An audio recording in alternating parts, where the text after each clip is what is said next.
By the way, getting back to that interview that you did, Kurt, you were a little critical of some of the creative going on in that interview about how the company still hasn't adjusted to the 2 hour format, and also that there's too many pre-tapes and that the company needs longer matches. In your mind at this point, Kurt, is that what was separating TNA from WWE at this time? Yeah, you know what? When I first came into TNA, it was all wrestling. The whole hour, it was only a 1 hour show. It was all wrestling. Very little promos, very little pre-tapes. But when we went to 2 hours, they started adding more pre-tapes and promos. And TNA was always known as the wrestling show. These guys always performed. It was 90% wrestling. And now they're trying to be like the WWE by having these pre-tapes and promos.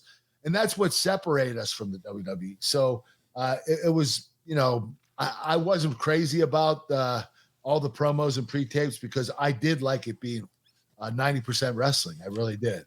Well, especially it's comical when you think the name TNA, it stands for total nonstop action. Right. Oh, you have to be in action the whole show. Yeah. That ain't happening. We got another WWE style pre-tape we're going to go to. Also during this interview, Kurt, you called Big Show versus Floyd Mayweather. By the way, that was upcoming at WrestleMania, a clown show. Okay, Kurt? And that your and Joe's goal was to blow it out of the water entertainment wise. Obviously, you're keeping up with the WWE at this time. You guys are mentioning them. Did you, in your mind, think, hey, TNA has the better product right now? I wouldn't say it had the better product. What TNA had was a lot of great wrestlers. They had a lot of great talent that has never been tapped into. They weren't in the WWE. They weren't in WCW. A lot of these guys were TNA grown talent, and they were phenomenal. And it was really cool to be able to work with these guys. It really was. Well, not only that, as we sit here today, looking back at the roster, so many of the guys they ended up in WWE. I mean, hello. So yes, you were loaded with the talent. You had studs left and right. I mean, now was it WWE? No. No. We wanted to be. We tried to be. We even went to Monday nights and tried to compete with them. But TNA was never going to be WWE. TNA was going to be the alternative show, and I was happy with that. But the company kept pushing and pushing, and they wanted to be the #1 show. And I was like, this is not going to happen. Just be happy with #2 and just worry about your own ratings. Don't worry about comparing yourself to the WWE.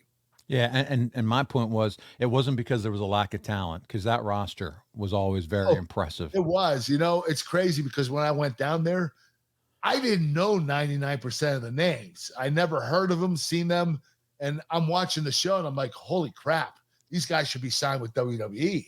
There was so many great talent. Yeah, absolutely. So we're going to put a bow on this interview that you did with Between the Ropes. This is from The Torch. Kurt said they've talked about cutting back on run-ins and gimmick matches and going to more clean finishes and fewer interruptions. What we want to do is make it very serious. We're starting with Lockdown, Angle said. He said Joe isn't coming to be on TV the next 3 weeks to get across that he's training for the match. He said MMA is getting really popular and they want TNA ratings to keep going up. He said he has talked to Spike about moving Impact to Monday nights to go head-to-head with Raw. Kurt, were you at all involved with conversations with Spike at this point? Did they ask you your opinion on stuff like this? Well, there was a guy that always showed up at our TVs. His name was Scott Fishman. He worked for Spike. He also showed up at all the UFC events. So he was in charge of TNA and UFC. And I would talk to Scott about different things. And, he said that he agreed with me, actually.